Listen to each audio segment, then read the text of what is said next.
Cloud. Okay, I'm recording. Okay, cool. So greetings, everybody. I'm Bill Lavender. I'm with the New Orleans Poetry Festival, as everybody here knows, I think, but I'm also the editor at Lavender Ink, and today at the festival, this is the Lavender Ink reading, and we'll be transferring right after that to the Anny Ballardini tribute. We'll talk more about that as we go, but I'm gonna just go ahead and introduce the first reader. I thought I would do this. Let's see if I can pull it off.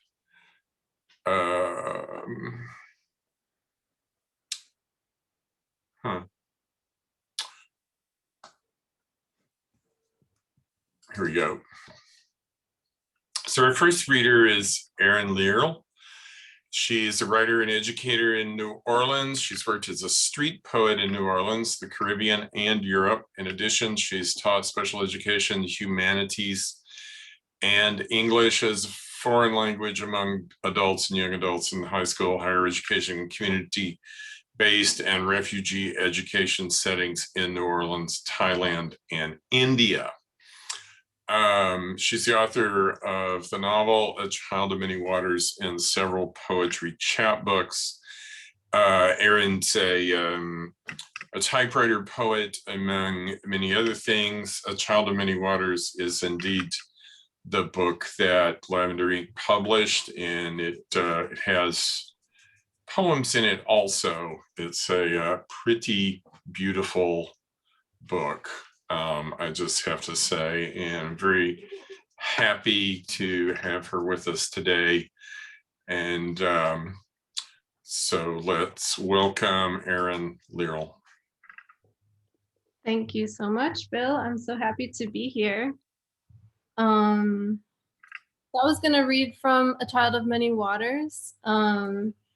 This book kind of comes out of my street poetry days. A lot of it was written just while I was on the street between customers, sort of observing things that I saw around me, and a lot of it was written in New Orleans on the street. So I'm gonna read from some pages that kind of give you some street scenes from New Orleans.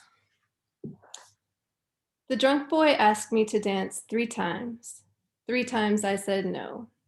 A man rubbed his crotch and stared at me. A lady with a pet rat told me her woes, her voice barely audible over the crowd. She wets herself. She is in the 4th stage of cancer. Her sons impregnate women without knowing their hearts. She beats her own breast. Thunk, thunk. Everyone pointed their phones at one another. The musicians filmed the lady with the rat. She was drinking a long can of beer.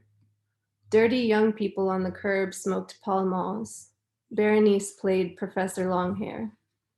Passing, women who want to die, women who want to live. The softly slipping tongues of commerce, quietly destroying our lives. Patience barely filters down. We catch at it like money. A rain of anguish, a wet wind of anguish, a hot tongue of anguish, a broken bell of anguish. Patrick passes by, healthier than before. A waltz ends. A homeless man is rousted from his slumber on the sidewalk. The weather is warmer. Something has changed. The mask shop man leans, smoking, his legs crossed. Pineapple lights dance. Harmonicas throb. A red-eyed man lifts boxes into the new trash truck. He smiles at me, a flash of golden teeth, and waves a gloved hand. I remember, I was happy once. Conditioned since beginningless time, rain has come. The twilight brightens as the streets begin to shine. The clouds are sails. Pink hangs behind the blue in a clot. The steel guitar player from Tennessee straightens his tie. My eyes blister with tears of unknown origin. The strings have clogged noses. They sing about mountains and redheads by the road, of umbrellas and memories that become shapeless, hiding under time, beginningless time. The sky has gone lavender, the most confusing place between blue and purple. Last night's fog made the world larger, artful in the branches of the trees. Zorba, your leash is longer than the leashes of most men, but the mind is like a grocer. It always keeps the leash intact. It takes folly to snap the leash. A man dressed as a tree eats his food off the newspaper box.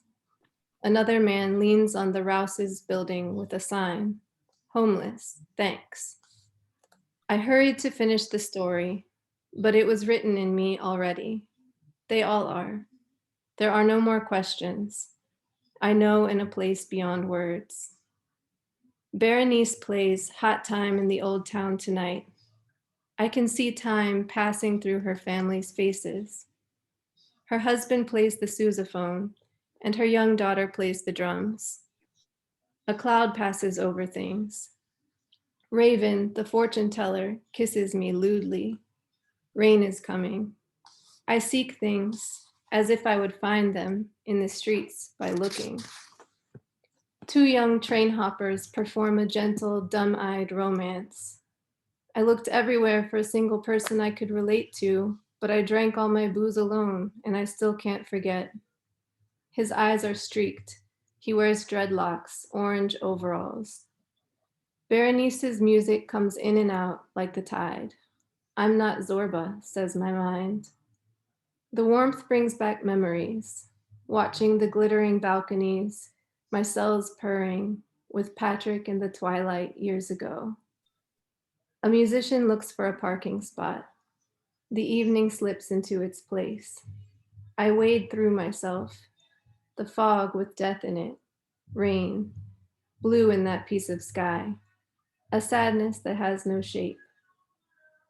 Walking across the train tracks, the sounds of trains, of boats, of insects converged and ticked and sounded as I hoped they would. I was full of people. There are no words for these things. I can say longing, but it is not enough. I miss people I don't know. Death closes in on the innocent things and the good things. The pain is not real pain. It is the illusion of pain. Gray, thick, and slow. The world doesn't look like me. I can't find myself in it. Reality is full of stories, things opening like flowers, like seeds opening, little orgasms at the edges of things, chills down my legs, wind chimes knocking together. When was the last time I was in my skin? When did I begin believing in time? The wall grows darker. A winter evening wanes at my back. I hear the purring of cars over the wet street, the hissing of air pushing leaves over one another, the squeaking of a gate and wind chimes. My eyes hunger for light, pangs, sudden anguish. There is always a withholding. There is always an elaboration. There is always a bit of truth sliding down the cracks. We will be safe from ourselves someday. Chaos fires in little chains. Memories crackle in my brain. I love everything. I wake up homeless and cool. A flock of long-necked birds reflecting in puddles. Strange weights lying on my spirit. What can be done? I am standing on nothing, floating in space. I grasp at filaments. I am falling, bumping against other falling objects. January hisses outside. Frozen fingers hauling home the typewriter, thinking. Amar played the santur, the delicate hammers, the gas fire dancing. Oriana, the sunlight creeping away. Berenice with her head back, singing. Wisdom has receded, curling down around my feet.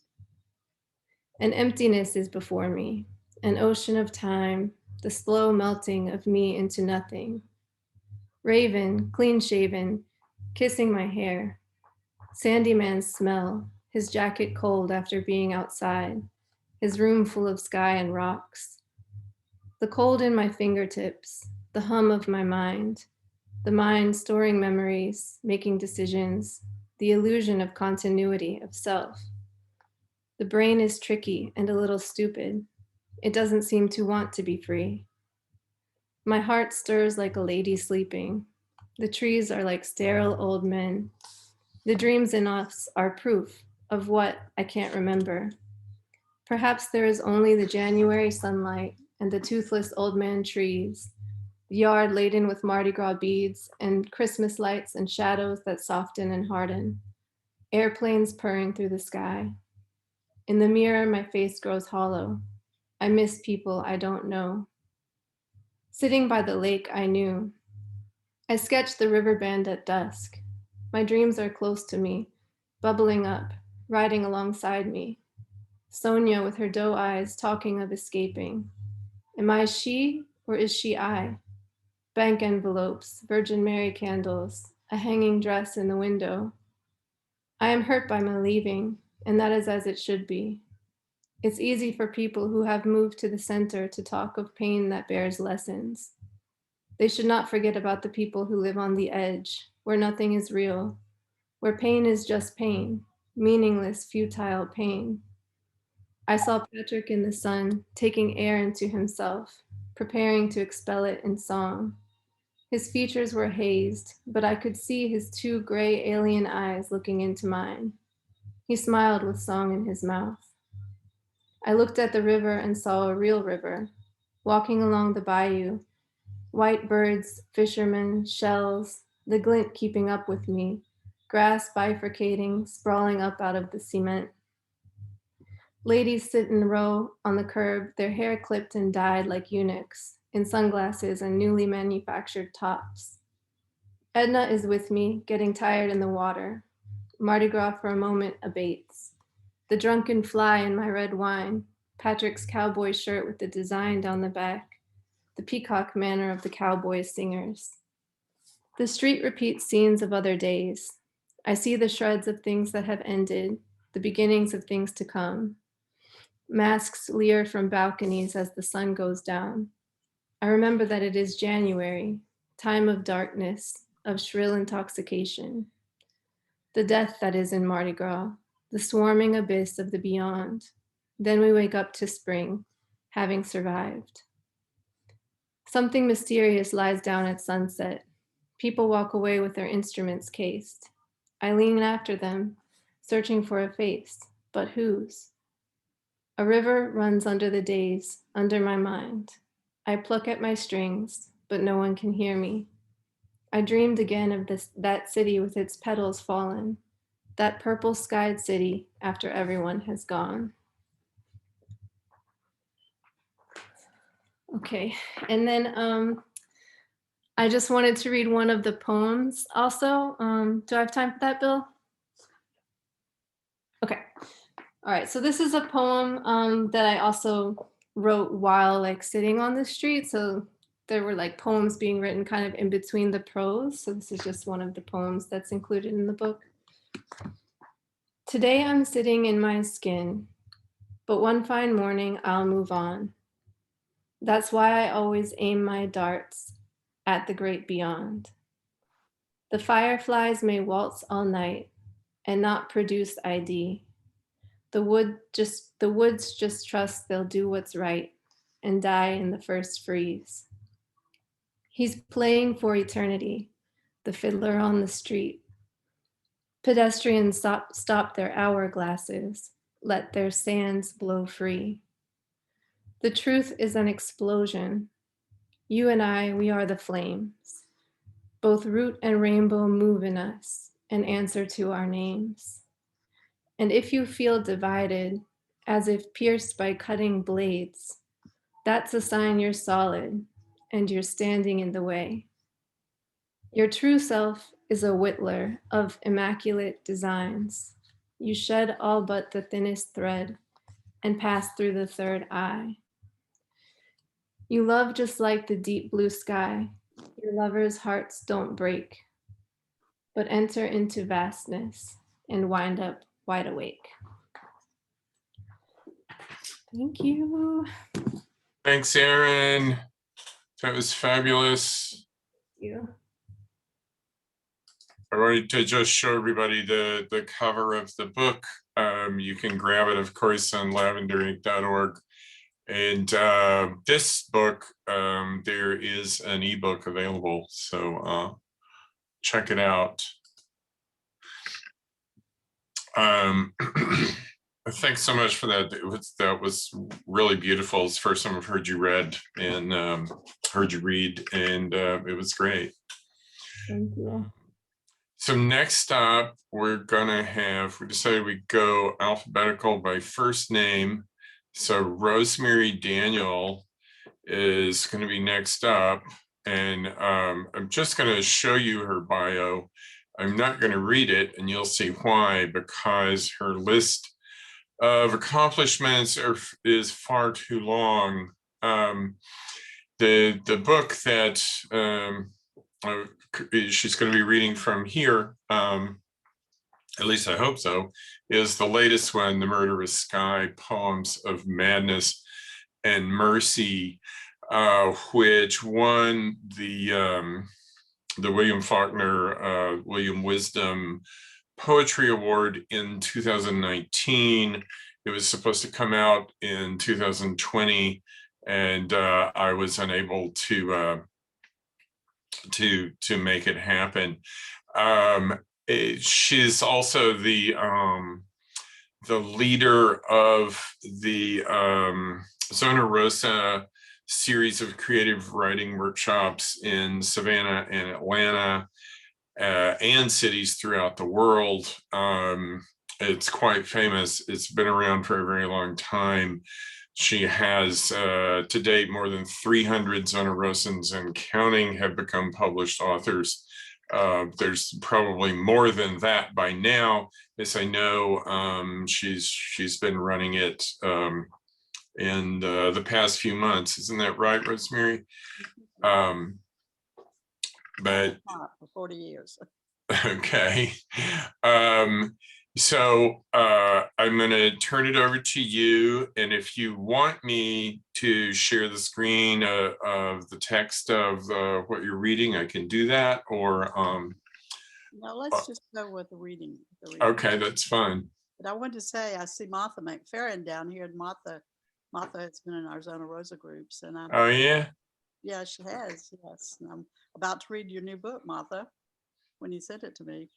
And, you know, New Orleans has had a huge influence on my writing. And I'm really had the good fortune to get my first two books were A Sexual Tour of the Deep South and Fort Bragg and Other Points South, my first two books of poetry. And both of them have poems in them that are very New Orleans based. So it means a lot to me to be here, and I really appreciate it. And I appreciate all the great work that Bill did on my book. Now, this new book, this is the book, The Murderous Sky, Poems of Madness and Mercy. This is different from my other books in that, well, I used to have a rule for myself.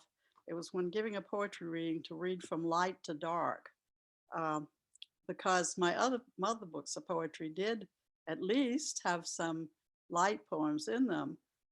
This book does not have any light poetry. I really wrote it over a period of many, many years, when I would be at writers' colonies and be away from home. And I was going through enormous amounts of trauma with my two of my three children, one of whom had become an opioid addict, and the other one was my son, paranoid schizophrenic. So I had to deal constantly with these crises. I'd be away writing. And this was just, writing the book was really, I don't think I ever expected to see it published. It's really to save my own life to write the book. And there it is. And this is from a painting by Renee Magritte, and I remember seeing it in a gallery in London, and it struck me because there's birds flying upside down with bloodied breast, and that was the way I felt, you know, when I saw when I began writing the poems. I was going through all these things in my life. And I'm going to, this morning I thought, well, I've got to read something light. I can not bear to just read these poems. But then I realized, I called my sister, who's also a poet, and I read her one that I'm working on, this new book called Baudelaire in Hot Pants, which is what a reviewer called me at one time. But I realized that there really wouldn't be time, so I'll just have to go with this and be partly dark. And this first section is called Pain for a Daughter, and I'd like to read 2 quotes that preface the section. And our prayers were a loud cry to God, the grandmother of a woman rescued after disappearing during a bout of amnesia. And then a quote from Anne Sexton: where a child would have believed Mama, she bit the towel and called on God.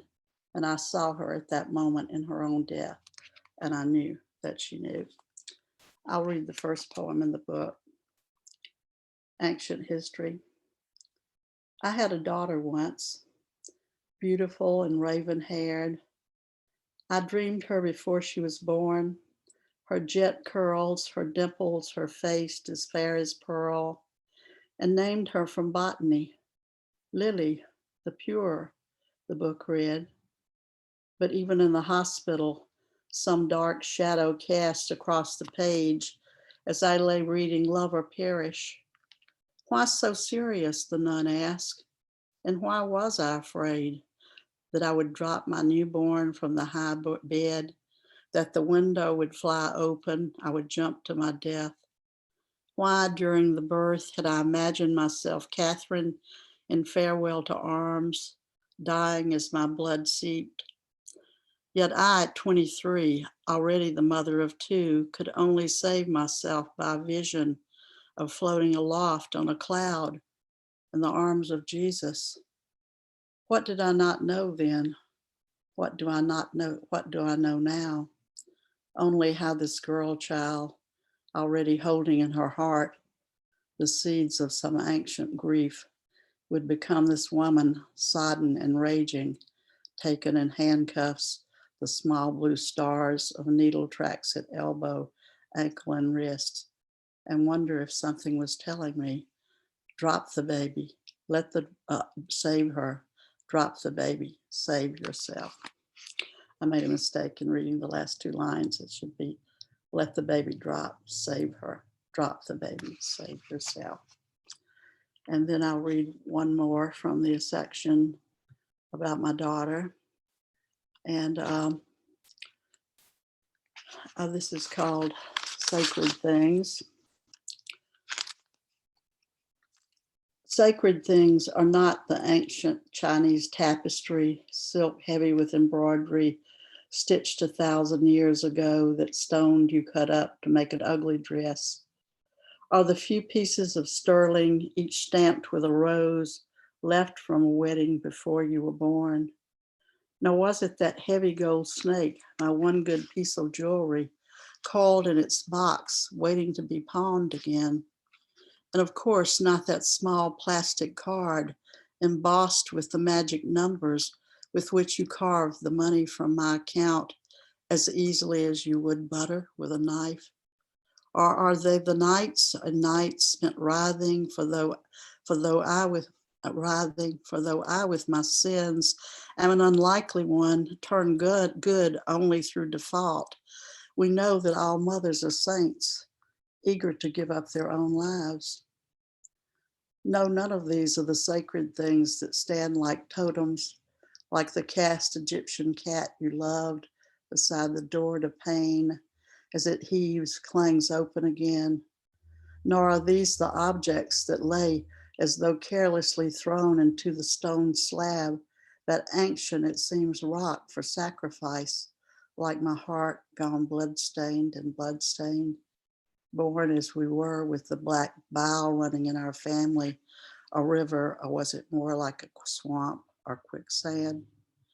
No, what is the snapshot of you at 3 in your red velvet bowler, the ribbons bouncing down your plump back in your black princess coat with white fur collar, your fat legs churning the pedals of your trike. Next, your dimpled arms around my knees as you beg for red jam on white bread. Yes, that and the drawing you made at 8. Your pitiful pearl doll, the tears rolling down her plastic cheeks, the balloon over her head reading, "Mother, please love me," or the sketch of me at my desk typing. "I dreamed the house was on fire and you wouldn't save me," reads the caption. And then, captured by your girlish hands, the watercolor of the 100-foot pines, the goldfish pond carved of coral rock, our calico perched beside it, watching the swerve of red fish. Or later, the memory of you striding up Fifth Avenue in high heels and short fur, gorgeous in your Italian boy haircut, more confident it seemed than I had ever been. And the picture taken by the famous artist, the one who was once my lover, you newly blonde, a tumble of gold and cream, trussed in red velvet for your gig at the Gaslight Club, a woman from another century who will soon learn the things I, her mother, will never know about needles and shooting galleries, about bombed out buildings with men standing overhead holding guns, about where one buys the works neatly cellophaned, and finally about overdoses, hospital and jail cell. And that was when, 10 years, an eternity ago, before I watched what had been my vision of you, my beautiful one, stepping off that greyhound, eyes purple by a fist, an old man's shirt hiding the knife cuts, the blood black gashes marking your perfect flesh, and all your things, your poor things, stuffed into that one green plastic garbage bag. But the most sacred may be the photo of you taken 5 years ago, your long hair, a radiant shawl to your heart-shaped face, the scars inside your elbows like mauve pencil dots, hidden by the merry blue cotton gown, your deep lashed eyes shining with stars, or is it tears, into the eyes of your newborn Raphael, angel you called him. And scrawled on the back is the fat arid heart, tears dripping from its jagged tear. And inside it, the names of Janie and Bob, the happy couple who the next day in a lawyer's staid rooms will take him from our arms forever. Oh my God, cried out the man I once read of, drawn and quartered, yet still holding in his hands his own beating heart. And yes, these are the sacred things, the muscle ripped from the living breast, the wounds made by blades, roughed edge and blood, the kinds of sacrifices after which none ever matter again. My daughter was a brilliant artist, a brilliant visual artist. There's some of her paintings behind me on the mantle. In addition, like many people who are bipolar or addicts, they're also brilliant creatively. She was very, very brilliant. And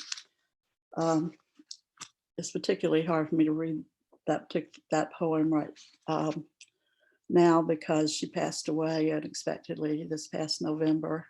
It was not an overdose, but it was related, to her drug lungs. Her health was not good because of her longstanding addiction. She was on methadone maintenance at that time. This book is dedicated to my grandmother, my maternal grandmother, and we have this genetically in our family. My maternal grandmother, like me, she couldn't have been more different from me. I've led a pretty wild, crazy life, but she was a good Baptist lady who never went out of the house without her hat and white gloves, and yet she too had a bipolar addicted daughter, my mother, who was a beautiful woman who was also a good writer, dreamed of becoming a writer, but who ended her life by suicide at age 60. And then she had a schizophrenic son. So 2 of my 3 children is my son, who is schizophrenic, paranoid schizophrenic. And I don't know how many of you have been around someone with paranoid schizophrenia, but they, at the time when they're not properly, medicated or whatever, they totally believe their delusions. They totally, I mean, it's not something you can talk about. If you ever see it or hear it, you'll know it's not something you can just talk them out of. So I'll read this. This is one of my poems for my son, and the rules. And this is a quote by my son at that time. People have died for what is in this bag. My son of the plastic bag he carries everywhere. Double locks on the doors, standing guard always. The personal spoken only in whispers. No light let in, even on the 14th floor, else they might watch us by telescope. And what of your lover's murderers? On your old upright royal, you record everything, minute by minute, the messages they send. They live in the apartment above. They call your name through the heat registers, and the door on your file cabinet, broken again. There are spies everywhere. The man who comes to fix the thermostat, and why you spew an inch from my face. Can't you understand that you must be vigilant, that they will kill you too? The arm I once cradled, dimpled and plump, now hovers above me, hard, brown, muscular. Your black eyes blaze, you rage in the thrall of what you know to be true.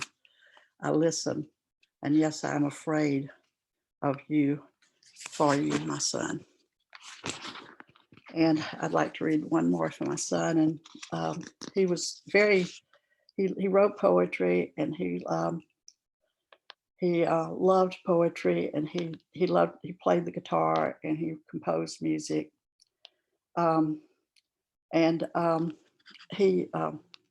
He passed away from cancer in 2009, but this is even at the end of he was properly on proper medication then, so his life had changed a great deal. But he was still, music was his thing, his big thing. Squeezing the cat. Damn, he's good looking.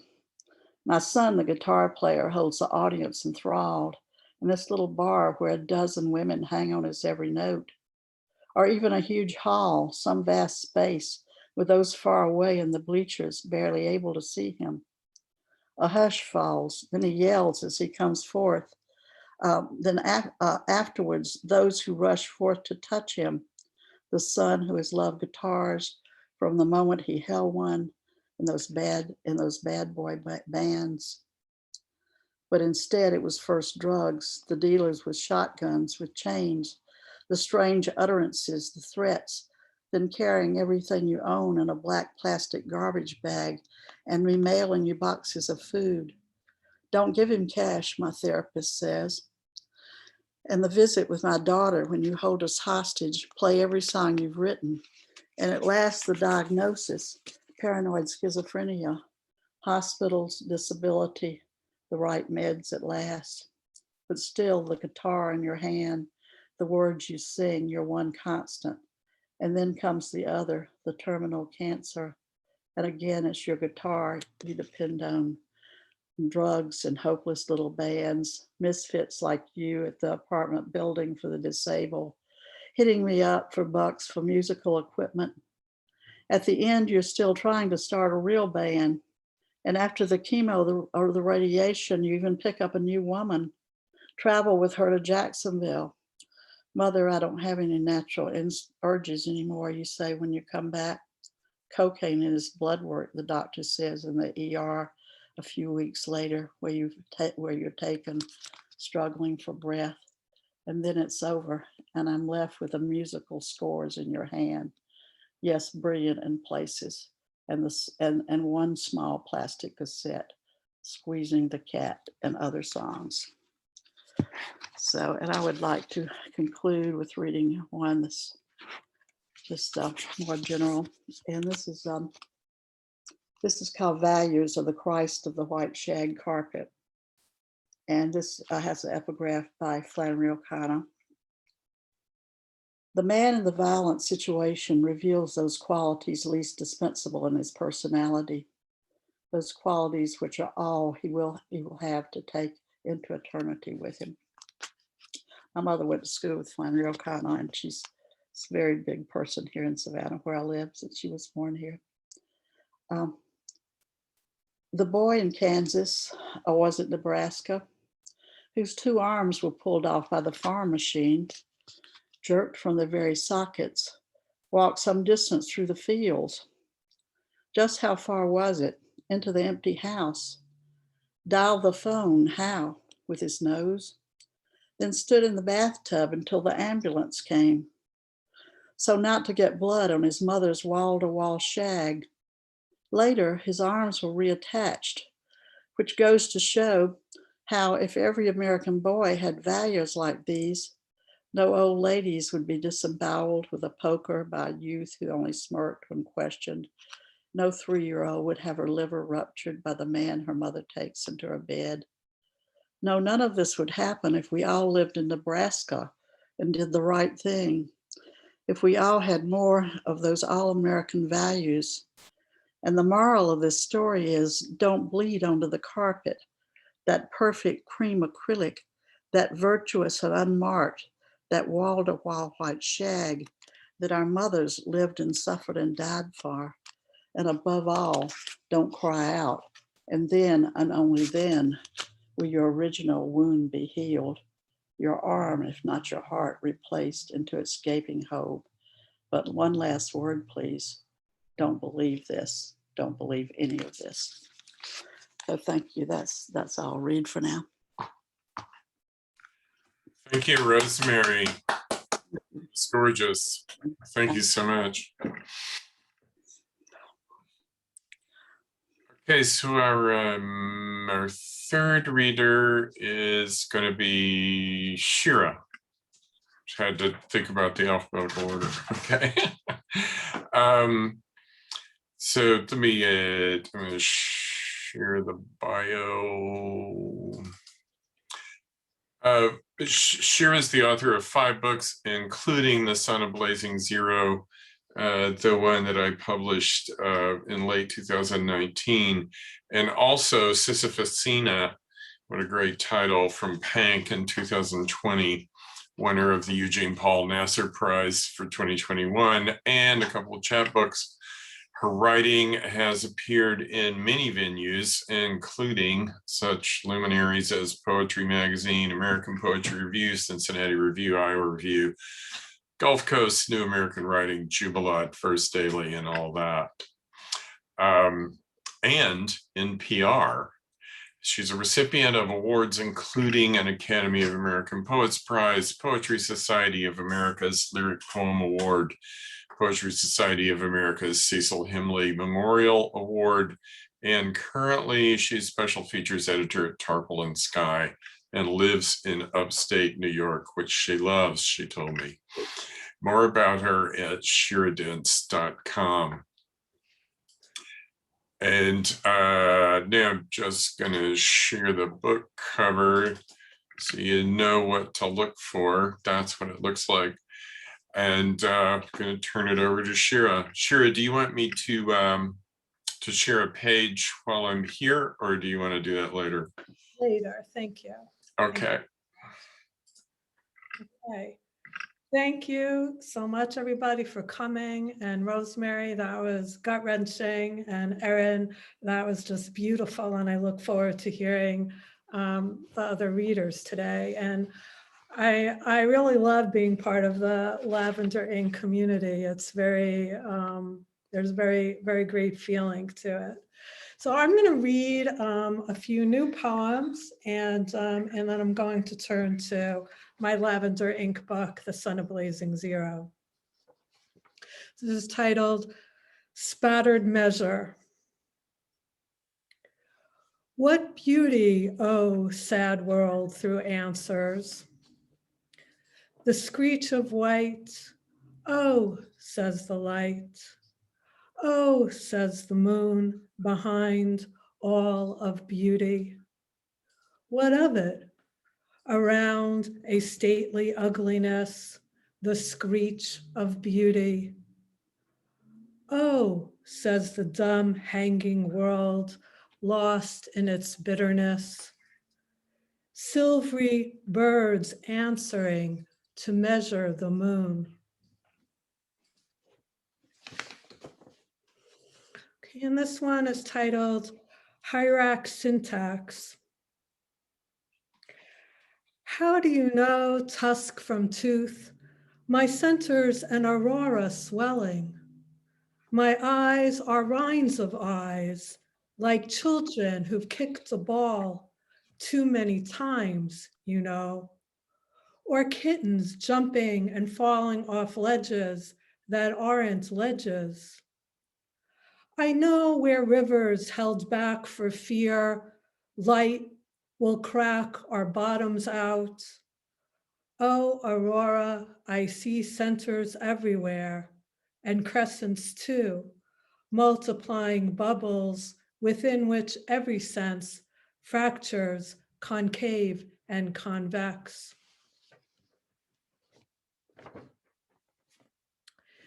And the last new poem that I'm going to read is an early sandwich. Bitter herb, take it or leave it. No stands taken on this night, coarse and reticulate as cantaloupe skin. Mercurial dark gushes in from our cosmos, where we're gravityless, and yet, we're a form of light seeding. Okay, now I'm going to turn to, and now for contemplation. So Bill, could you screen share page 69 for me, please? Thank you so much. That's page 69.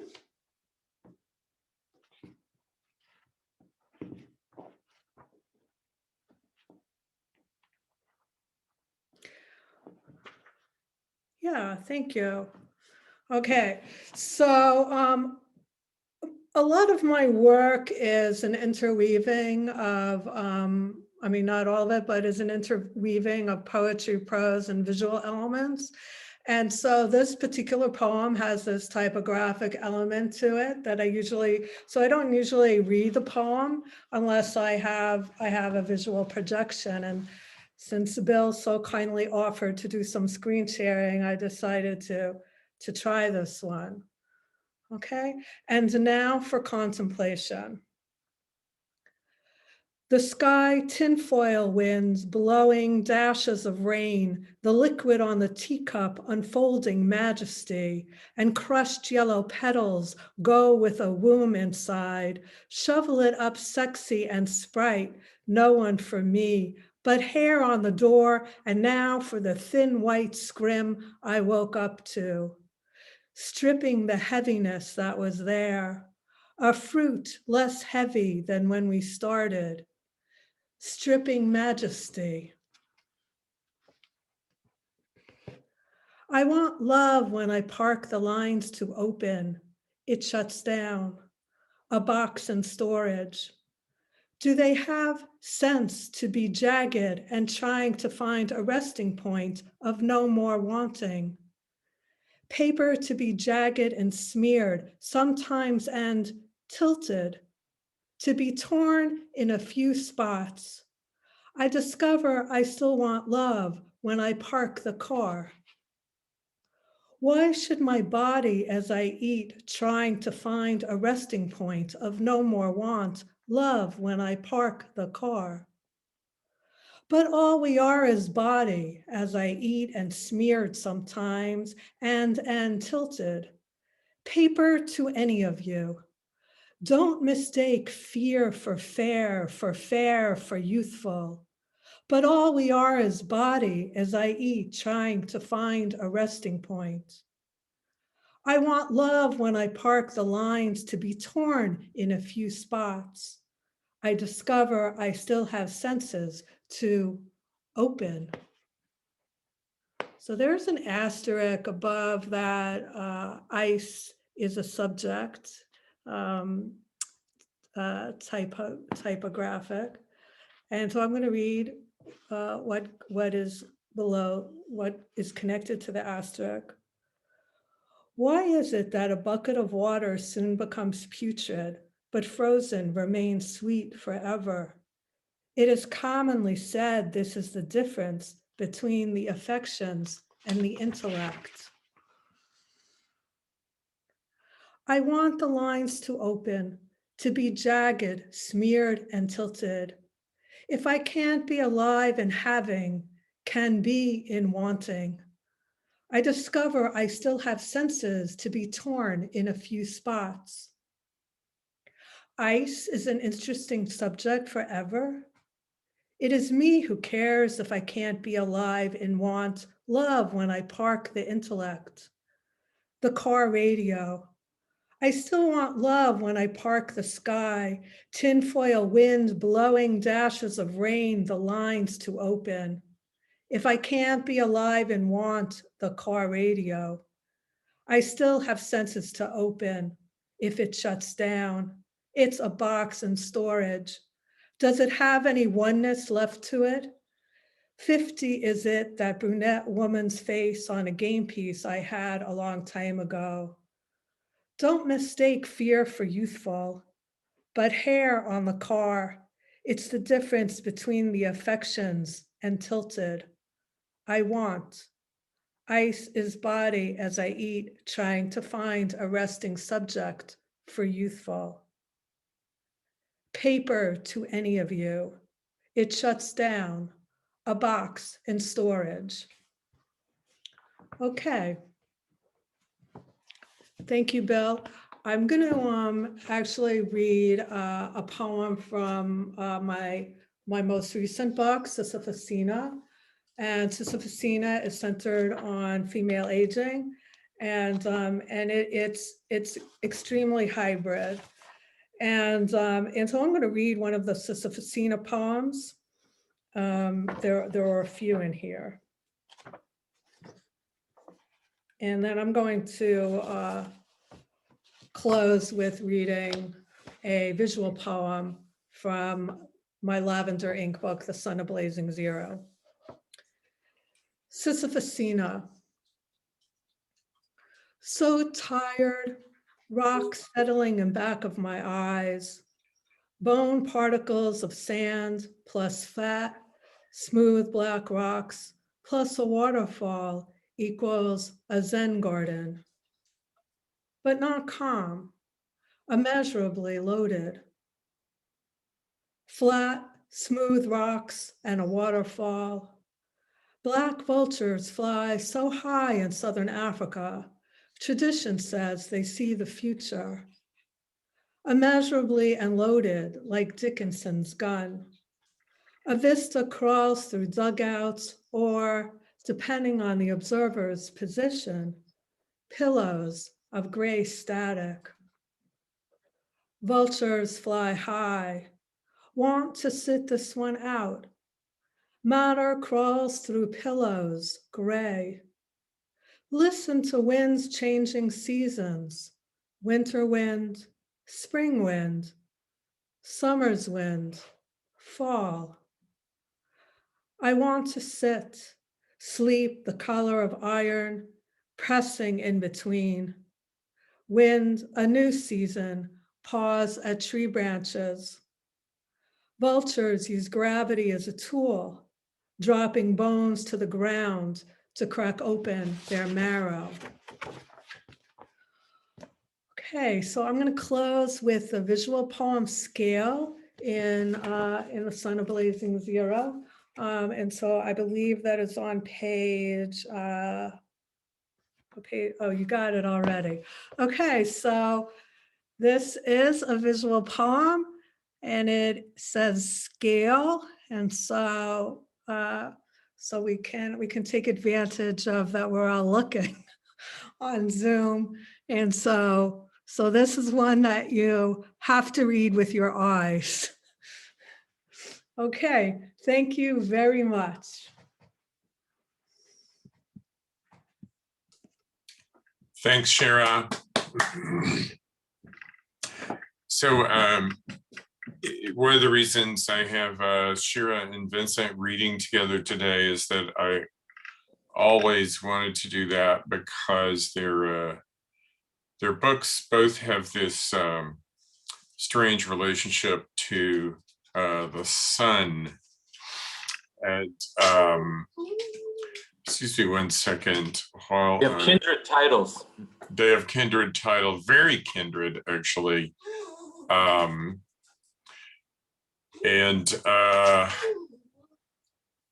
going to have to apologize because I've got a dog who's going insane, and I think he may interrupt me here in a minute, unless Mine might start doing it in the midst of my reading, Bill. So okay, you might start howling too. Okay, so Vincent Sallusti wrote Absence Like Sun and An Easy Place to Die. He edited Fuck Poems, an exceptional anthology, which has caused so much hacker traffic to my website. You just wouldn't believe it. All from Russia, oddly enough. anytime, Bill, anytime. You're welcome. I mean, thank you. Two collaborative titles, Comeback River and A Ship on the Line. Ship on the Line from Jonathan Pitton's Unlikely book, which was a finalist for the Eric Hoffer Award. He also performed Diamonds in Dystopia, which is where I thought we lived, an interactive poetry web app at South by Southwest in 2017. And the poem was anthologized in Best American Experimental Writing in 2018. After writing and living it up in Louisiana, just up the river from us here, for 18 carnivals, he's now in the Netherlands to experience sinking someplace new. Yeah, you had to go someplace else that was underwater. And he works in the TU Delft library, is that right? Correct. And his book is Absence Like Sun.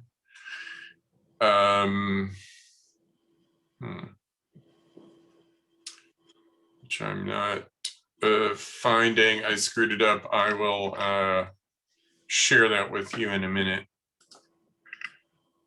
But go ahead, Vincent. Yeah, it's all good. I can take it over. I just want to thank my fellow readers on Live Ink imprint and your wonderful emotive and image fantastic poems and sound and visual driven poems. And I hope I'll keep us all company here with my contribution. Oh, there's the cover.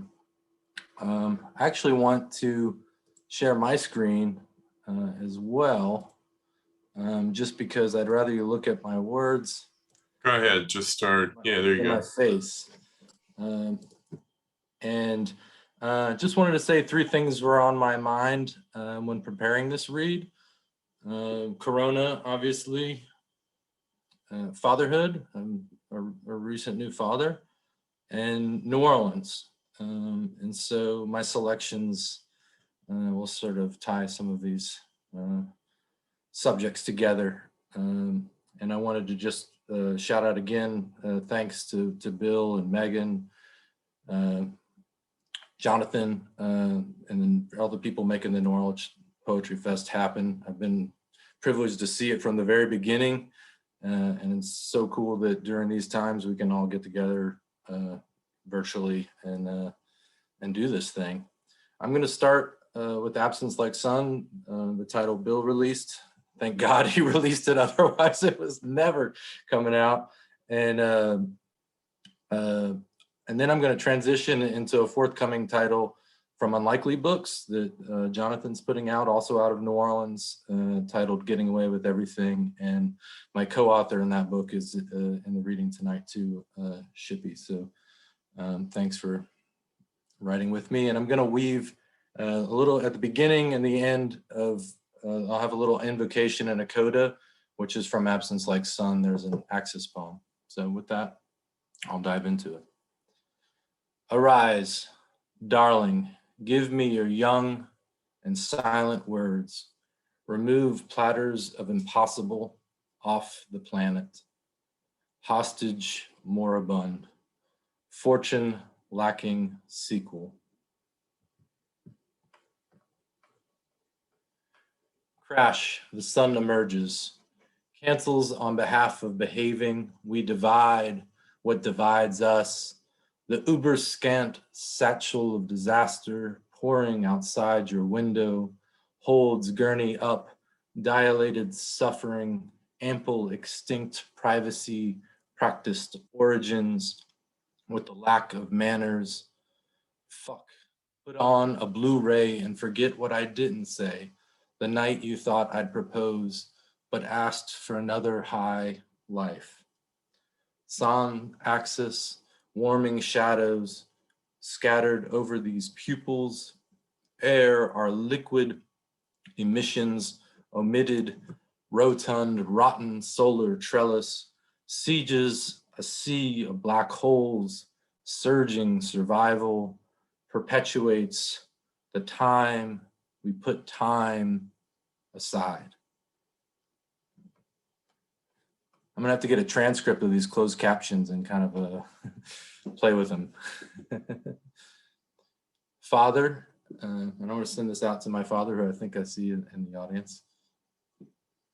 Father takes his eyes out before bed, cuts apples, raisins them in salads. On my own, I eat apples after, continue the tradition with my children. Now I have. Time will make country time too.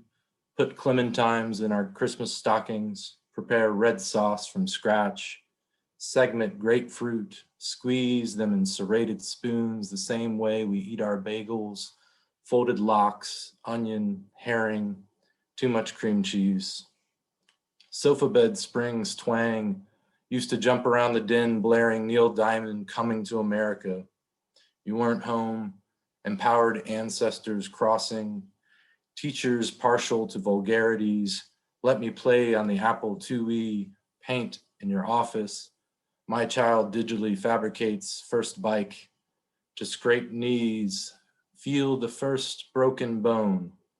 There were times I was convinced you were an enemy. Now I reflect that culprit tolerated me delinquent. You also fought for more time. No family comes without a fight. Hitchhiked with us in the snow, midnight man named Tony 2, picked us up, shared East Coast miles, taught me how to fix a flat. All the tiny plastic GoBot toys I enjoyed, long discarded in favor of conversation, well after you offered to put my head through a wall, suppress my own temper after living with yours. Yet may I still be as generous with my patience, shaving cream, water pick, and questions. May I always heed people as you taught me, and may we arrive identically with full visibility on Earth's impasse. We have no hope but moments of understanding. You are the core of my name. Send someone close, second to none. Right back to the mugging humdrum of living life silent as an order for one, instead of a loud hand molding fantasies into being. Maybe that was God's error. The audience of his mission couldn't forgive him for setting the garden with a naked awakening, craving for like company. Children now too doped up to redeem. Humanity may be the most fragile medium, this planet sympathy symphony, and a minor key that the poets sing. Been battling the abyss since the beginning, been tattling on our brethren for a pittance. I can't scrape my soul off the bleached coral. I can't escape the mortar, I'm afraid, binds nothing. Oversaturate the roots and see what grows. Compost the roses like brown banana peels. I mean it when I ripped open my shirt. You watched the fault line form down the middle of my crypt heart.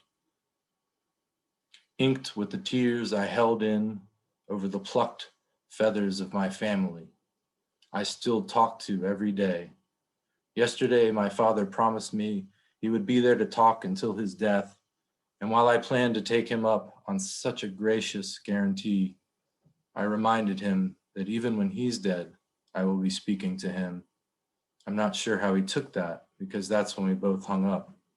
But that's how I live fully in this world and fully in the next, until the whole fucking geode crumbles to gleaming debris and my graveyard gets folded into a greater graveyard, lapping behind.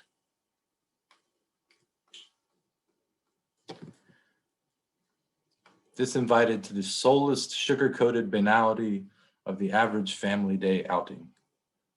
I don't even know where that title came from, but I think it's probably stolen from somewhere and cobbled together. Whether one begins or ends with amen doesn't qualify them as my friend. Not sure really what does, besides the years of not forgetting or forgetting, the getting or not getting away, or just being there with everything or nothing. Maybe the roar of vulnerability heard from a recess, definitely delinquency, buzzed from an excess, served in the wrong goblet, graffitied, putrid pewter, bone-in ambrosia, listening to morning dew, well past an apocalyptic 72 afternoon, spooned well into the future, without friends, or you, without everything, or nothing. Follow the yellow bit inroad, stockpiling serendipity in a server cave of technocracy, like it was sarin and we've got an Oz plot planned. But the era of terror got too stale to sell, so now there's a new normal to swallow, making bygone terrorist threat levels look like paint by numbers for world travel, as we are now more or less embargoed, contained to a dull panic, pandemic, 8 weeks reborn, alone, unformed, ironically, by being overinformed, despite less ado about everything. Big data eats the little isolation worm, afraid of where the sidewalk begins, or just going to the store, ricocheting to the voids of the aisles with more in-time supplies on your person than even purchasing. Vices and devices little more than morning chores. I've taken to fondly singeing my bare hands on the teapot to taste a past life. Spoons are the only utensils I continue to use, not for measuring my life, but for devouring the jot of stock one can still render from 3 millennia old marrow. And when I can muster the courage to expound upon my jettisoned position, I chronicle my life of limited rebellion, crouching towards the desire to see an even fuller spectrum, hopping fences, peaking on mountains, risking insanity for sanity, willingly jigsawing the heart to reassemble with anyone that fascinates me and cares enough to abandon their own assured understandings for adventures full as moon over dense cities itching to crawl with pleasure again. Push past forces of the state that have never represented interest besides their golden own. Not that I haven't striven to become more than mere anarchy, a pusherman of language and the experience to wield it, ever more flirting with the outer rims of rhyme, going as far as publishing fuck poems, yet partnered up with a 9-to-5, 2 mortgages, actually contemplating pushing a stroller, and definitely for the first time since the pinch of adolescence, a more sober than not disposition. I debate how much I have settled and extent I may have hurled farther at the expense of my liberty or life itself. I did flee a country I could no longer bear enabling, and intermittently I agonize about what that makes me some eves, more of a daybreak dreamer than a resistance deserter. Others a civil disobedient ghosts sheltering in a library. by working with silence and white space even before we all had to shelter in place. Certainly an expert at starting from scratch. I speak my mind when I care to, which is less and less.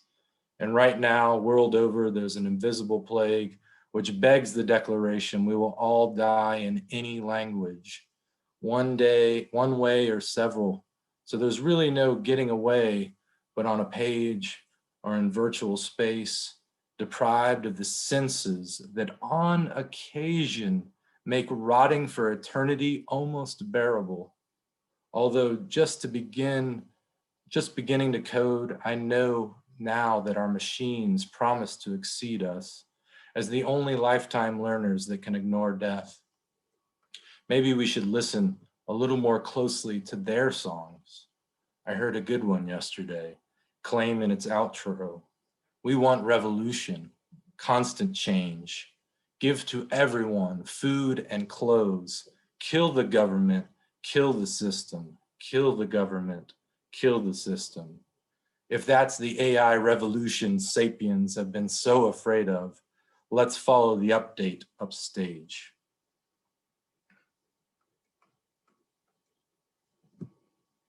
Raised as a barrel in the cellar.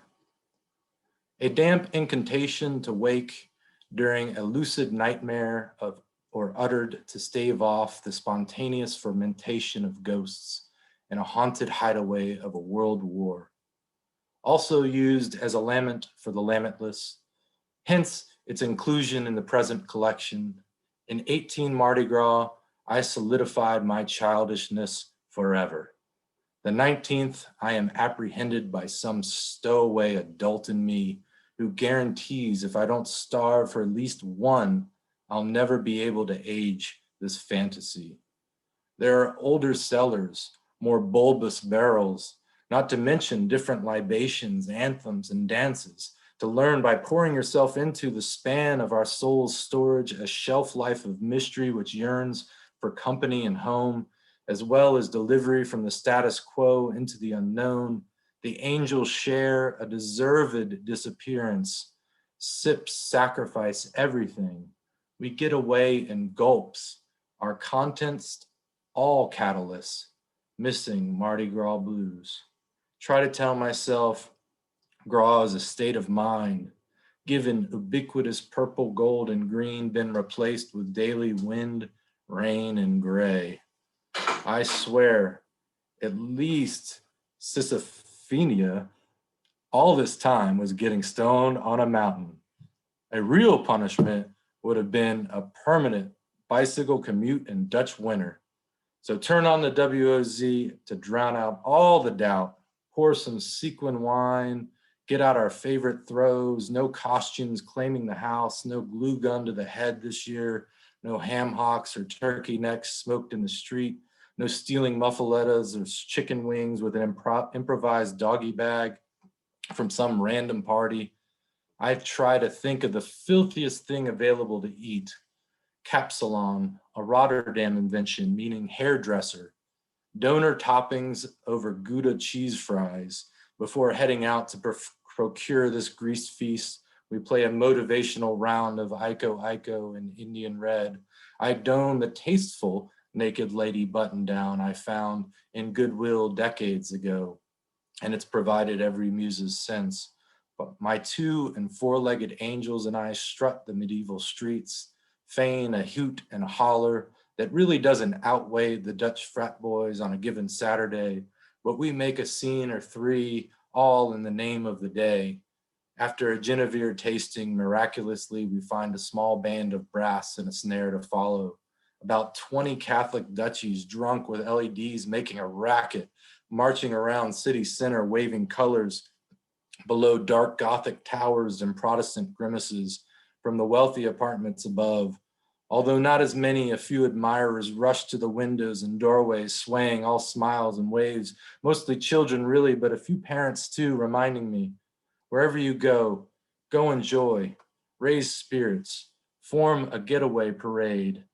The otherwise from gloomy days, find your people, tell them everything, if for only an hour before we all disperse into the dark. And this is the last poem besides the coda. The first poem I wrote about my son. Inner Space Boogie. Before you were born, we called you dancer because you never stopped boogieing your way into this constrained mess of a world. Like some sort of postmodern sheet music, the black and white blurry cross-section of the ultrasound revealed you made the womb disco, flailing limbs extracting and retracting wildly to the rhythms of a prenatal drum circle, reminding me this is no dress rehearsal, but the most artistic dance party I've ever had the privilege of being invited to. Spontaneous movements of surprise, like when you find out the movie you're watching is a musical, but you're into it, or when you're out walking, going about your daily business somewhere in New Orleans and a second line finds you. Birth is the only homecoming dance worth showing up to. Know your mom and I both find joy by keeping our feet moving. So it's only natural that you start off with a beat, 152 per minute of your own making, that you can't stop grooving to. Already you wake me up in my lull of night, throwing elbows and kicks in a uterine mosh pit. Last night we had a little revenge. You were sleeping and we woke you up dancing away the curfew blues, but also in snowy exclamation of an inner carnival that can never be canceled. Resting afterwards, we looked up online baby facts to see what's going on with you besides you getting down drunkenly. Turns out not only do you pee inside your pool, you drink it too, which is something astronauts do. Hark, our explorer of inner space, trip the light fantastic.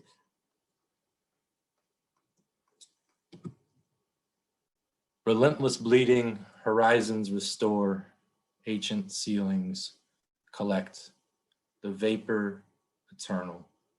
I only remember who is next to me, absence bathing in so many decrepit words. Thank you, everyone.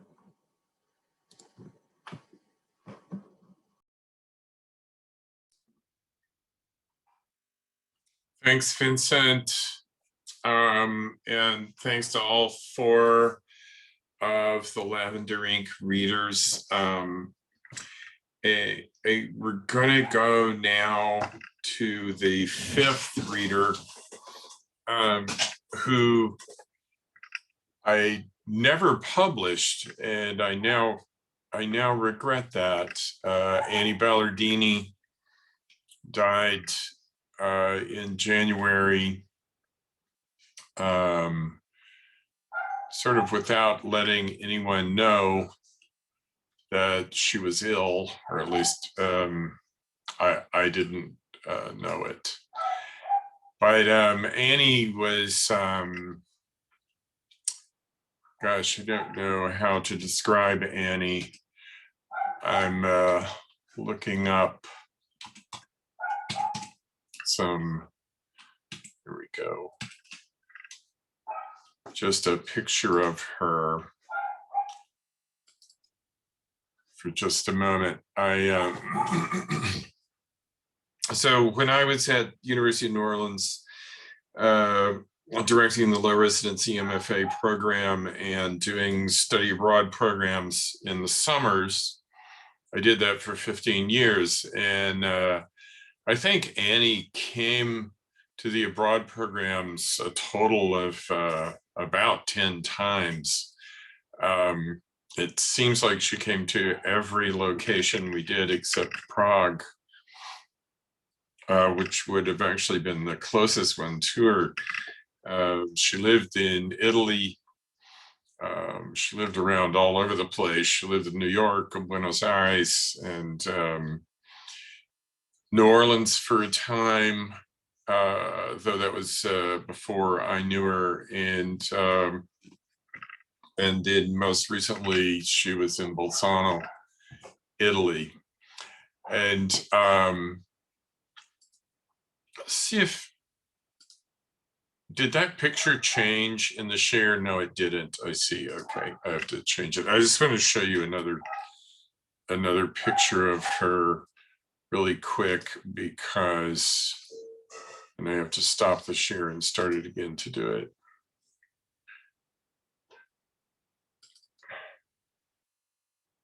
This is the last time I saw her, which is in 2014 in Venice. She and Nancy are cutting up with a friend there.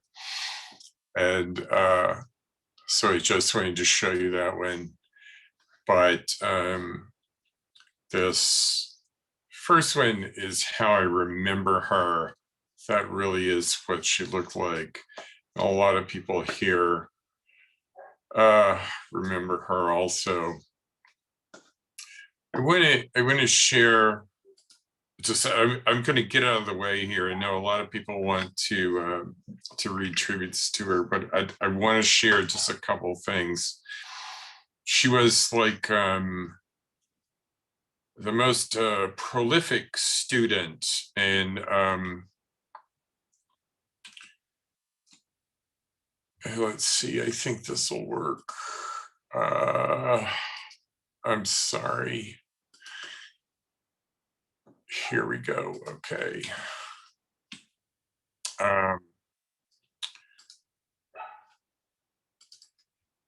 So she would, she took several online classes from me, and I would just like mention a book, and like the next week she would have read it, including something like this. Okay, something like, you know, I mentioned Derrida's Grammatology, and in a couple of weeks she turns in something like this for me, like this poetic analysis of it.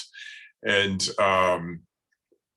this is actually only half of it. There is a part 1 and a part 2. This was like a typical assignment. I have a bunch of these still stored on my hard drive that, and I just, they're too voluminous to like read or anything, but I just wanted to share that with you, the way she was. And so I'm going to read, I'm just going to read one poem, and then I'm going to turn it over to like anybody else who wants to read something by her. So I picked up, I pulled this book off of my shelf. It's not really showing up that well, is it? Anyway, this is her first book, Opening and Closing Numbers, which Bill Allegressa at Moria published. He was here, but he had to leave just a minute ago. But at moriapoetry.com, you can pick up this book, a PDF of the book for free. They're all just downloadable. So anyway, when I was thinking about what to do for this tribute, I just picked up this book. It sort of leapt off of my shelf. My library is completely disorganized, and I went right to it, which was pretty miraculous. And then I opened it up at random, and the first poem that looked like kind of the length that I wanted to read, it was this one. And it seemed fortuitous, so I'm going to read this. It's called Who Can Understand Camels? It was one of those days which started the season of winter, all white with such a dense fog you couldn't peep through. So people closed the windows, put on a jumper, and looked at those who were there inside with them.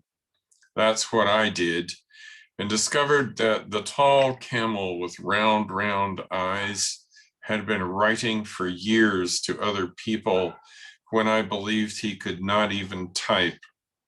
And he told me of his thoughts. He told me his thoughts were for the desert, that lonely, wonderful lack of green, the yellow light, he underlined repeatedly, that bathes an indefinable universe, letting me swim in it as if it were a magnificent swimming pool in the east. I was very surprised. That's why with paper and pencil, I made his portrait. But he got mad as hell and told everybody that I was dead. Well, who can understand camels?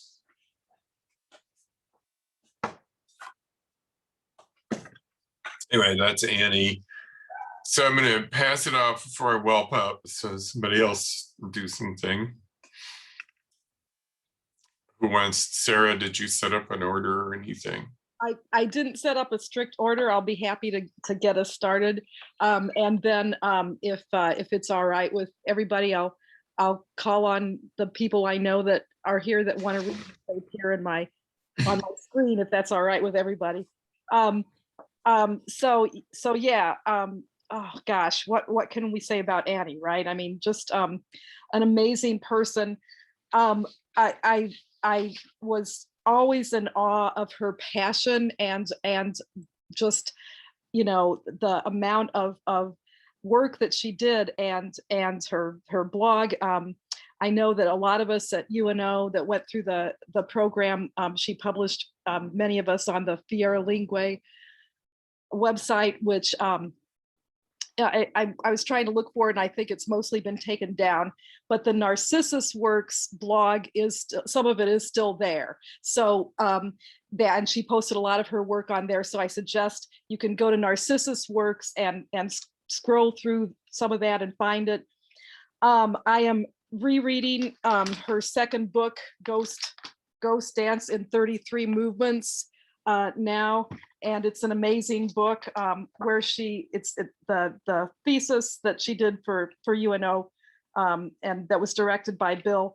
She like watched all these videos from the ubu.com website and wrote poems about them. Pretty amazing. I'm not going to read one from there, but I'm just mentioning it because it's an amazing book. She's just an amazing artist and amazing friend and person. So I'm going to just read, I'm going to read one poem of hers. Another thing I really liked about her was just the variety. She could be lyrical, she could be very experimental, very abstract. She could be narrative in her poems as I'm going through and discovering all of that. Okay, I'll read one.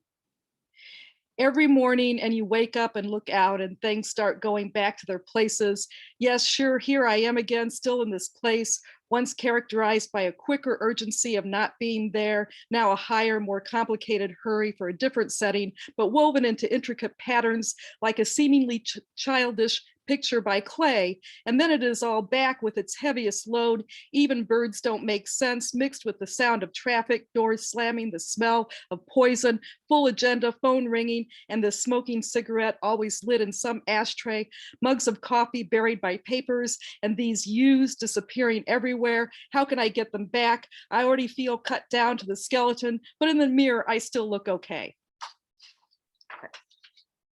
That's Annie. And then I'm just going to read briefly part of an interview that I found online with Tom Beckett in 2006. And he says, "Where does poetry begin for you?" And Annie says, "This question has something biblical in it. At first, there were three words: lights, colors, music. An unfolding of worlds, my incapacity of flying, my effort in having to coordinate. There was theory, the mastering of the tools available to express, to elaborate through memorization. As I said, it was Leopardi from the strict education of my mother and the Mother Goose rhymes a good soul gave me with one of those big boxes of 100 Crayola crayons. This and my dreams inside and the space outside with the wind and sharp lights and the people, the shop windows, the hippies, the sea, the people with different languages and voices, this never ending, always different human landscape, my father, my grandmother. This is as far as I can go. The rest is distorted, not because I cannot remember, but because others put their will into it." Okay, thanks. I'll stop there. I just wanted to read that a little bit to get an appreciation for her and her process.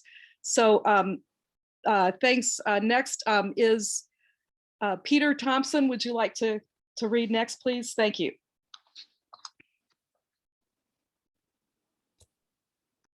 Can you hear me? I just unmuted. You can, great. I was just writing a little sign saying, help me unmute, because previously we weren't able to do that. Annie was a translator. I don't know if everyone knows that. I was reading death notices in Italy for her, and that's what they always mention first. So she did some great stuff. And one thing she did was translate a book by Henry Gould. Some of you may know him because of his blog. His blog was quite well known. It was called HG. He may have a different blog now. He's on the board of Ezra, the translation magazine. And he wrote a book about Rhode Island. So it's a book-length poem with some old documents and some prose in it. She translated the whole thing into Italian as it's a labor of love. In fact, one of the death notices said it was, this book was her first love, this book called In Rhode Island by Henry Gould. So that's all I'm going to do. I'm going to read a very short piece of his English, and then I'm going to read her native language. I'm going to read her translation into Italian, okay? New England, October. The earth grows ancient. Leaves fall, and we fall with them. Slowly, almost floating, under pewter skies, the small yellow leaves of the plane trees blaze more golden. Classical. The crowded streets are quiet, introspective. Leaves cluster, flattened in low relief across dark, rain-soaked pavement. New England, ottobre, la terra si fa antica. Le foglie cadono e noi con loro. Lenti, galleggiamo quasi, sotto cieli di peltro. Le piccole foglie gialle dei platani si intensificano dorate. Classico. Le strade affollate sono quiete, introspettive. Le foglie s'accumulano, appiattite in bassi rilievi nel buio. Intriso di pioggia il selciato. Okay, that's all I'm going to do. Thank you. Thanks for doing this, Sarah. Sure. And next, Nancy, go ahead.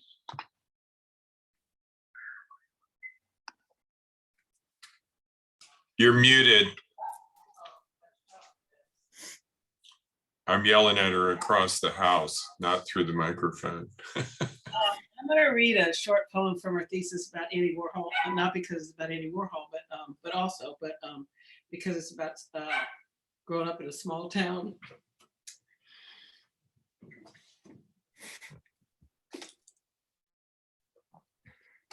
I also want to say that Andy was in love with my husband. Andy Warhol. When you're growing up in a small town and you're having a nervous breakdown and you think that you'll never escape it, yourself or the place that you live, where did Picasso come from? There's no Michelangelo coming from Pittsburgh. If art is the tip of the iceberg, I'm the part sinking below. When you're growing up in a small town, you know you'll grow down in a small town.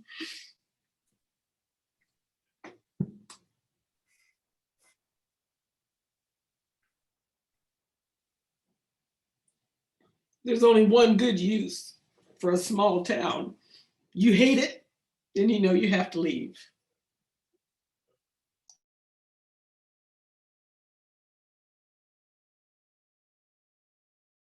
Thank you. Thanks. Jeffrey Gatza, are you here for Annie's reading? Who, me? No, I was looking at the. Oh, sorry. Yeah, that's all right. Yeah, go ahead, Jeff. I was looking at somebody else and I didn't know if they were here for Annie's reading or not. Yeah, Jeff, go ahead. Thanks. Okay. Well, I met Annie through the UNO program. So again, UNO bringing people together, and we would look forward as we traveled every year. We would run into Annie somewhere, and the last time was a couple of years ago. And so Courtney and I have known her for a while, and then she got to meet Valentino. So the last time I saw her, we were sitting in an apartment, I think in Venice it was. And she was just watching him. He was 6 or 7 at the time, and, very complimentary. So I found a piece from Annie published in a journal, Life and Legends. It's in part A and B. I'm going to read part A. It's called Talking in Words. Now that there's no life in the life of you, my legends crowd the damp caves of emptiness, together with the ones for my father and mother and ancestors, often convened before to ask my devoted hope to heal in fairy clouds. Those clouds used to gather around your pretty face, with your faithful self breaking through in chatty displays. There is more tragic peace in me after the long premonitory despairing silence, since you like the white rocking chair. And I sit in the dark in front of you and feign as if I believed without a glimpse in eternal life.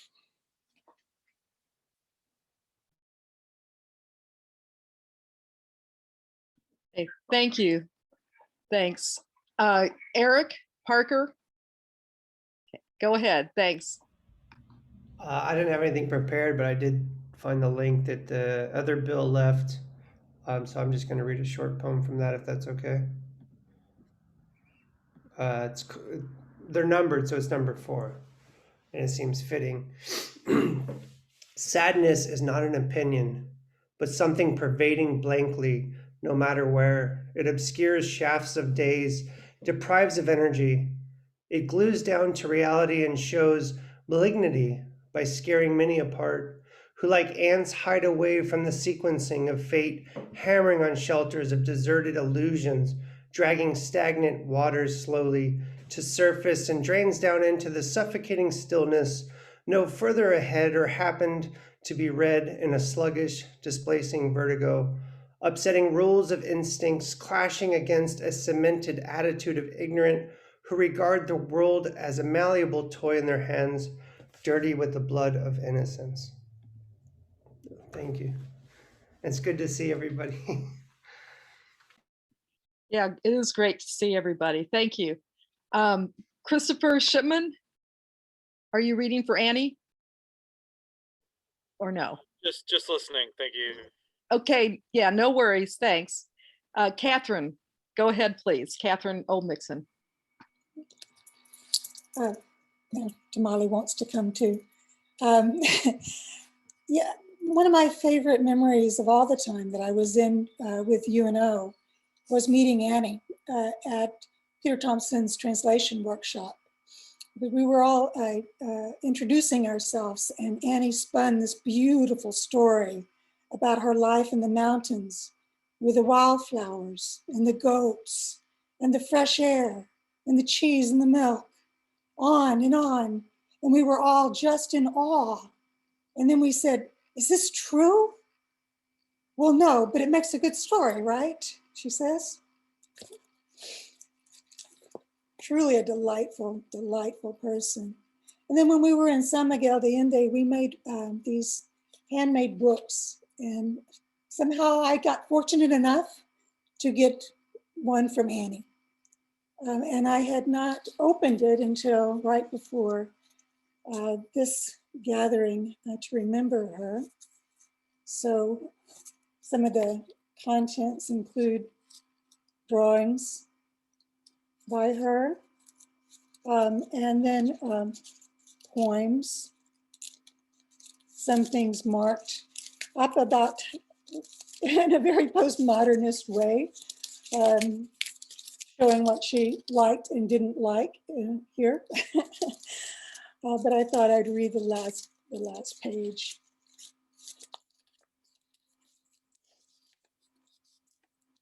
A couple of me's. The one of me in San Miguel, Mexico is quite nice, rich, tall, visible in my naked white arms and legs. The one of me in Gothenburg, Sweden is short, poor, almost invisible, stuffed as she is under sweaters and jackets, lost in the new language. running on slippery pebbles, diving in muddy streets, jumping up and down from 1 millimeter high sidewalks. San Miguel, my gym. She cannot mimic, lost in circular motion in the never-ending woods, spread flat among moose shit, crickets and cicadas concerts, roosters in the morning, hens and dogs barking all night long. Thank you. Thank you. John, Gary, go ahead.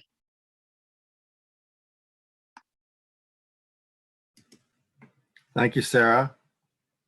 Thank you for these readings. They're very nice to hear Annie's work in one place together like this. I appreciate your putting this together. Two things I'll say briefly about Annie. One is that one of the first things I knew about her at the Brunenberg was that she had on a scroll, it's still there somewhere at the castle. She copied out the complete cantos of Ezra Pound onto one large scroll in tiny little handwriting that you can put up on a wall. And it is a sign of her comprehension and comprehensiveness as a sensibility that's quite remarkable. The thing that matched that for me in the 10 years or so that I have known her is that though she had an apartment in the city of Bolzano, not far from the train station, where she spent much of her time, she seemed to be more in touch and have more correspondence and more news about the world, especially the world of poetry, than just about anyone that I have known. So she always knew things months and months before I did, which is not surprising about me, but it's remarkable about her, how much she kept in touch with people and how devoted she was to them across that time. I mean, she seemed to know and crossed tracks with everyone, and anyone and everyone I could think of. And the Fairlingua website demonstrated that. So I'm hoping that might be able to be restored. I'll read two short poems of hers from Opening and Closing Numbers, her first collection, the same one that Bill read from. The first one is called Clean. Excuse me. I want 2 white ducks in the pond, in the garden in front of a greenhouse, linked by a cobbled path to town, cutting through the woods. And I want to see the sun every morning through my windows, and the smell of the breeze moving each new petal of the flowers I've planted around the pond, and follow the slow movement of the moon in its long trip through the stars. Let it slide in the dark in all its forms, and listen to the jumping water of creeks, and meet the silver shiver of life at dawn, freshly merging with a peaceful, clean day. And then this one, Dear Nowhere. Dear Nowhere, somewhere is here with its boisterous pretending, the wrong mystical notion made cement. Also, Maupassant, but well before him, denounced was a stirring tendency to possess earth, greed made to kill beyond frail, perilous, surviving attempts. Somewhere is tightening its claws on irrational potential flights within locked drops of absurdism depicted by few anxious minds who trespass, the where to reach a no cutting out, the delimited, some heavy with surplus. Nowhere.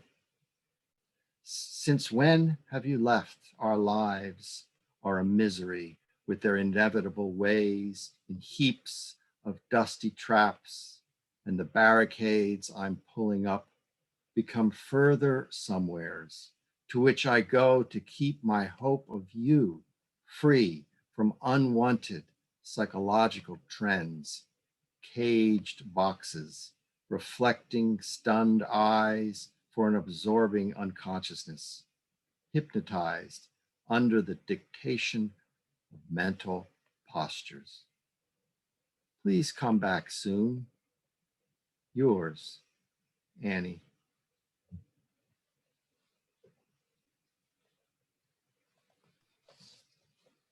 Thank you. Thank you. Thanks. Christina Vega. Hi. Not take this off too. Yeah. Hi. This tribute for Anny Ballardini. I've always pronounced her last name that way, but I don't know that I ever asked her how she pronounces her last name. But I think, Bill, you said Ballardini, so I need to keep hearing.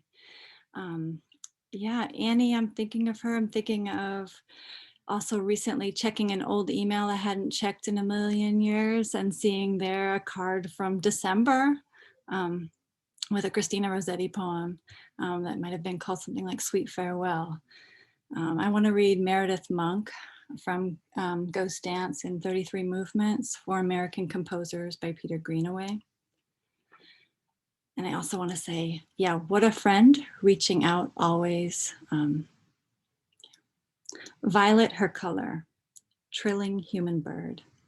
Word, theme, music, textures, instruments, vocals. Deeply religious, colorful, jazzy, rhythmic, rounded, vocalic, waving, popular, pastoral, refined, chorale. 16 millimeter earrings. 16 millimeter film with optical sound, Buñuel-like immobility, the musicality of images. Explosion, jumping red feathers, yellow crystal, chatty, cry, quarry, 16 millimeter film with no soundtrack. Kandinsky's fluctuating images, almost imperceptible movement, in static frozen scenes, uncanny archaeology of collective unconsciousness.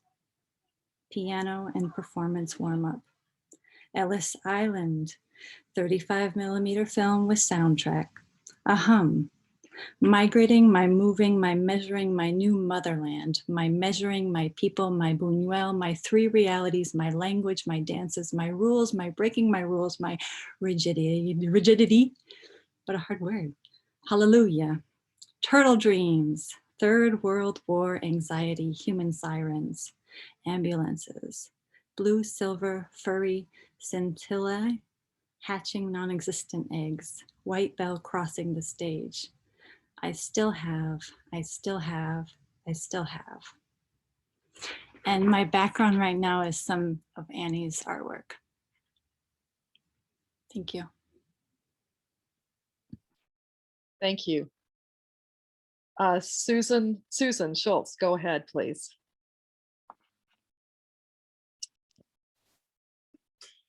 You're muted, Susan.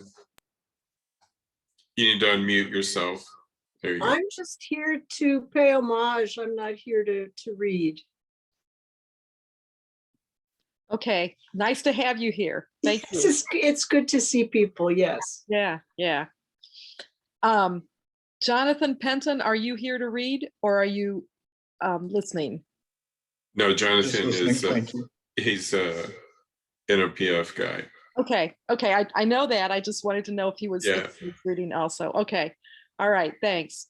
Billiana, please go ahead. Oh, sorry. I already said what I had to say in the chat, but hi everyone. I'm very sad, so I can't speak. Okay. Thanks, Billiana. I did see that. So thank you. Thanks for your message in the chat. Skip Fox, go ahead, please. If you have something to read.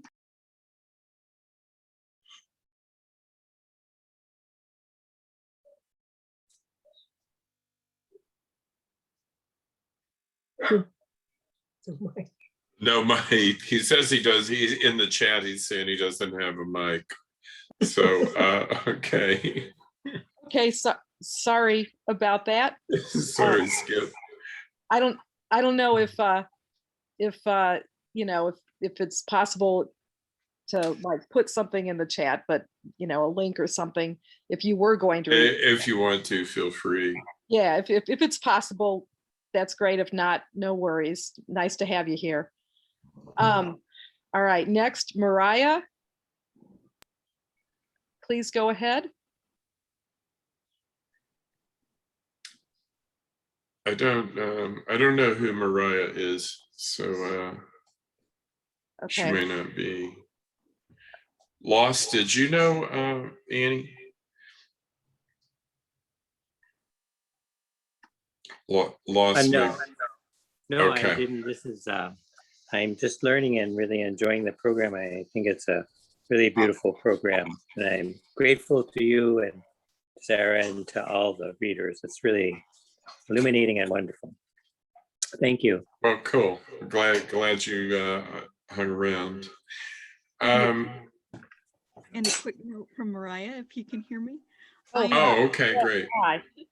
I'm just a fan of New Orleans and fairly new to Zoom, so I'm just listening in.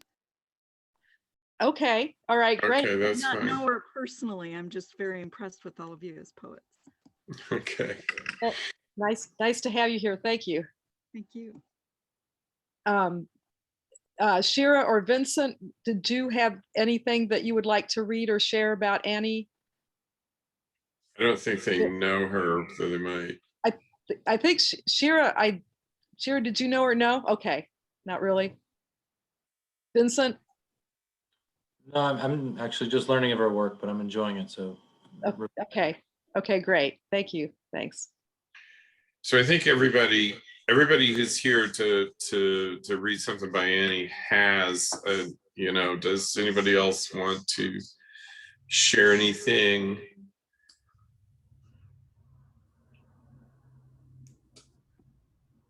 I probably have.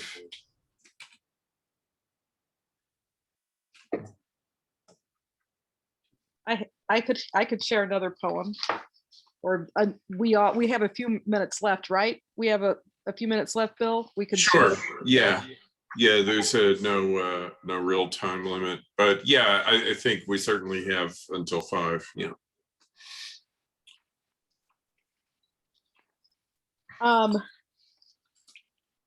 Does someone have another poem that they would like to share?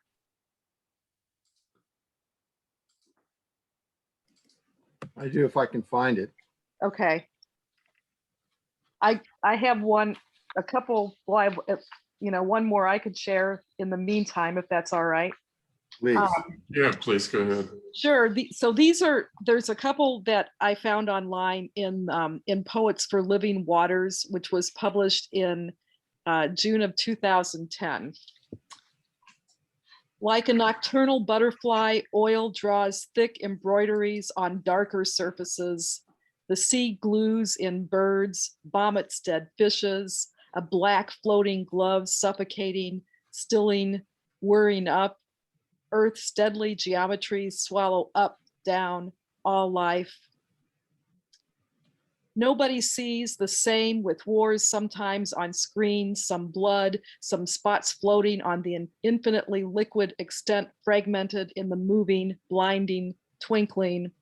Distance it does not touch, a sketch for St. Thomas, can't believe till we get a grip on the scene, seized with skew whiff news that skiagrammed from different shots, like corporate greed, like fear, like hunger, like manipulations, like harassment, invisible hands sizzling, caught from somewhere unseen, unexpected, first the assault, then the indefatigable destroying siege, sec by sec, interminably, patient their strength, continuous your ruin their victory, winning with all freely spilling, with blood pouring out, with greed letting you grieve, with paralyzing fear, with manipulation that has you prostrate and stunned, with harassment caged out.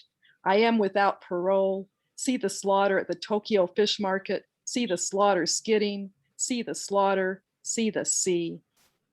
I think that was written as a reaction to the oil spill that occurred in 2010, the big oil spill. And so I think there was with a group of poems that other poets did that was written as a result of that huge oil spill. All right. John, did you find the next one that you'd like to read? I can, yes. Bill, did you want to read?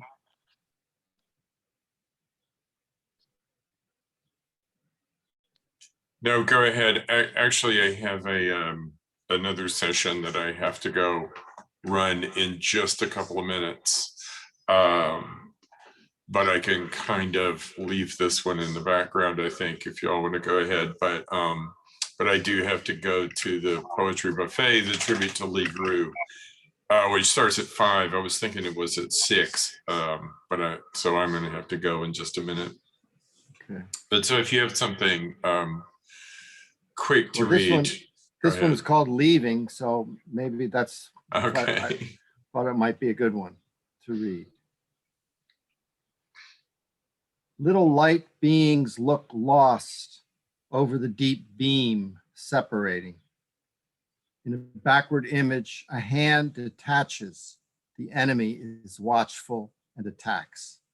A cry joins the roaring of the storm. Leaves torn apart from almost barren sights. Departure.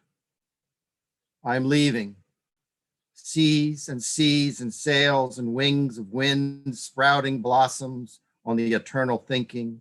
No more time to waste and pick up this and upturn that and see the habits of promised youth secures, how stars are different and brighten anew. New, the sound of it sinuously constructed, attentively desired, absorbingly believed, in unimaginable, left. And he wakes up and he looks for her, and she is not there. Walls are empty, and home. Where is it?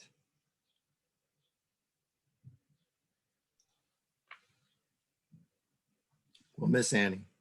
That was great. Yeah, we will. Thank you. That was a very nice closing. And thank all of you coming. It's been an emotional day putting this stuff together for. I have a question, Peter. Where did you get the obituaries? Were they in Bolsano newspaper? And you have the dates and stuff? Could you maybe shoot us? I'd love to read her obituaries. So if you get a chance, please let us know or email me or Bill. Thank you. Yeah, I'll try to copy and paste or something, but I found them right away on, just Google searching, and they were mostly Bolsano, but I'll see what I can do. Well, I'll Google them too. Thank you. Yep. I mean, they're written in Italian. So. Yeah. Thank you, Peter.